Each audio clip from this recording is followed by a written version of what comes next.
2016 সালে West Bengal central school service কমিশনের মাধ্যমে নবম, দশম, একাদশ, দ্বাদশ, গ্রুপ সি এবং গ্রুপ ডি পদে কর্মী নিয়োগ করা হয়েছিল। তো বর্তমানে বিভিন্ন রকম দুর্নীতির কারণে সেই নিয়োগের পুরো প্যানেলই ক্যান্সেল করা হলো। 2016 সালের নিয়োগ দুর্নীতির কারণে যে প্যানেল ক্যান্সেল হয়েছিল সেই বিষয় নিয়ে আজকের ভিডিওতে আলোচনা করব। তো এখানে বলা হচ্ছে 26,000 চাকরি বাতিল, 2016 সালের শিক্ষক নিয়োগের প্যানেল খারিজ সুপ্রিম কোর্টের, 3 মাসের মধ্যে নতুন নিয়োগ, অর্থাৎ 3 মাসের মধ্যে নতুন নিয়োগ প্রক্রিয়া শুরু করতে বলা হয়েছে সুপ্রিম কোর্টের তরফ থেকে, সেটা এখানে বলা হচ্ছে। আর এখানে বলা হচ্ছে এসএসসি শিক্ষক নিয়োগ দুর্নীতির অভিযোগ উঠেছিল কলকাতা হাইকোর্টে, এই সংক্রান্ত শুনানির পর 2016 সালের সম্পূর্ণ নিয়োগ প্রক্রিয়ায় বাতিল করে দিয়েছিল। 2016 সালের এসএসসিতে নিয়োগের পুরো প্যানেল বাতিল করলো সুপ্রিম কোর্ট, বলল পুরো প্রক্রিয়ায় কারচুপি করা হয়েছে, ওই নিয়োগ প্রক্রিয়ার কোনো বিশ্বাসযোগ্যতা নেই। সেই সঙ্গে রাজ্যের 26,000 চাকরি আদতে 25,752 বাতিল করে প্রধান বিচারপতি সঞ্জীব খান্না এবং বিচারপতি সঞ্জয় কুমারের বেঞ্চ জানিয়েছে 3 মাসের মধ্যে নতুন নিয়োগ প্রক্রিয়া শুরু করতে হবে। সুপ্রিম কোর্ট জানিয়েছে যারা অন্য সরকারি চাকরি ছেড়ে 2016 সালের এসএসসির মাধ্যমে স্কুলের চাকরিতে যোগদান করেছিলেন তারা চাইলে পুরনো কর্মস্থলে ফিরে যেতে পারবেন। ঘোষিত রায়ে বলা হয়েছে যোগ্য অযোগ্য বাছাই করা সম্ভব হয়নি। 2016 সালের এসএসসি পেয়ে যারা চাকরি করছিলেন তারা নতুন নিয়োগ প্রক্রিয়ায় যোগ্যতা পরীক্ষার জন্য আবেদন করতে পারবেন বলেও জানিয়েছে শীর্ষ আদালত। প্রসঙ্গত ফেব্রুয়ারিতেই এই মামলা শুনানি শেষ করে রায় ঘোষণা স্থগিত রেখেছিল আদালত। বুধবার জানানো হয় বৃহস্পতিবার সকাল 10:30টায় প্রধান বিচারপতির বেঞ্চ এই মামলার রায় ঘোষণা করবে, সেই সময়সীমা মেনে ঘোষিত হয় রায়। 2016 সালের এসএসসির শিক্ষক ও অশিক্ষক কর্মী নিয়োগের ক্ষেত্রে দুর্নীতির অভিযোগ উঠেছিল কলকাতা হাইকোর্ট, এই সংক্রান্ত শুনানির পর 2016 সালে সম্পূর্ণ নিয়োগ প্রক্রিয়ায় বাতিল করে দিয়েছিল। এর ফলে 25,753 জনের চাকরি যায়। পশ্চিমবঙ্গ সরকার এই রায়কে চ্যালেঞ্জ করে সুপ্রিম কোর্টের দ্বারস্থ হয়। গত 10 ফেব্রুয়ারি শীর্ষ আদালতে শেষ হয়েছিল এই মামলা শুনানি। বুধবার সুপ্রিম কোর্ট যে তালিকা প্রকাশ করে তাতে বলা হয়েছিল বৃহস্পতিবার সকালে 26,000 চাকরি বাতিল মামলার রায় ঘোষণা করা হবে, সেই মতোই ঘোষণা হলো রায়।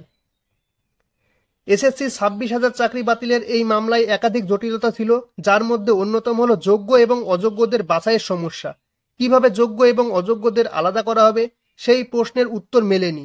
শুনানির শেষ দিন পর্যবেক্ষণে শীর্ষ আদালত জানিয়েছিল এই মামলায় আসল তথ্য জানা প্রায় অসম্ভব হয়ে দাঁড়িয়েছে, যেহেতু আসল উত্তরপত্র বা ওএমআর শিট উদ্ধার করা যায়নি, তাই কোন ওএমআর শিটকে আসল বলে ধরে নেওয়া হবে তা নিয়ে জটিলতা তৈরি হয়েছে।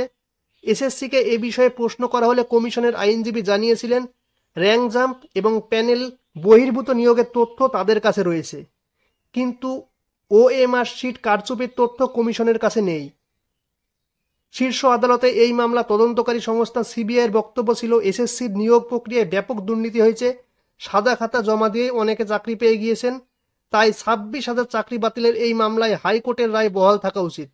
অন্যদিকে রাজ্য সরকারের তরফে আদালতে জানানো হয় এতজন শিক্ষকের চাকরি একসঙ্গে বাতিল করা হলে রাজ্যের শিক্ষা ব্যবস্থা ভেঙে পড়তে পারে।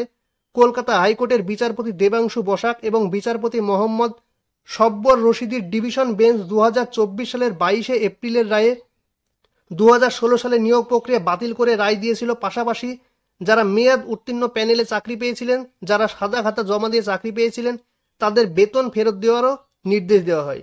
4 সপ্তাহের মধ্যে 12% হারে সুদসহ বেতন ফেরত দিতে বলা হয় ওই চাকরি প্রাপকদের। হাইকোর্টের নির্দেশকে চ্যালেঞ্জ করে পৃথকভাবে শীর্ষ আদালতে মামলা করে রাজ্যের শিক্ষা দপ্তর, এসএসসি এবং মধ্য শিক্ষা পর্ষদ। দফায় দফায় মামলা করেন চাকরিহারারাও। প্রাথমিক শুনানির পরে গত বছরের 7 মে সুপ্রিম কোর্টের তৎকালীন প্রধান বিচারপতি DY চন্দ্রচূড়ের বেঞ্চ চাকরি বাতিলের নির্দেশের উপর অন্তর্বর্তী স্থগিতাদেশ দিয়েছিল। গত 27 জানুয়ারি এই মামলা শুনানিতে নতুন করে পরীক্ষা নেওয়া যেতে পারে কিনা সে বিষয়ে জানতে চেয়েছিলেন। শীর্ষ আদালতের প্রধান বিচারপতি খন্না নতুন করে পরীক্ষা নেওয়া কতটা কঠিন তাও জানতে চান তিনি। তখন মূল মামলাকারীদের আইনজীবী বিকাশ রঞ্জন ভট্টাচার্য আদালতে জানান অনেকে চাকরির আবেদন না করেও নিয়োগ পেয়েছেন বলে অভিযোগ রয়েছে, সেক্ষেত্রে যারা চাকরির আবেদন করেছিলেন তাদের আবার নতুন করে পরীক্ষা নেওয়া যেতে পারে বলে প্রধান বিচারপতির এজলাসে জানান বিকাশ। সেই সঙ্গে নিয়োগের পুরো প্যানেলই বাতিল করার পক্ষে সওয়াল করেছিলেন তিনি। এবার সেই মামলার রায় ঘোষণা করল প্রধান বিচারপতি খন্নার বেঞ্চ। অর্থাৎ সুপ্রিম কোর্ট হাইকোর্টের রায়কেই মান্যতা দিল, আর হাইকোর্টের রায় অনুযায়ী যারা অযোগ্য প্রমাণিত হবে তারা 12% হারে সুদ সহ বেতন ফেরত দিতে হবে।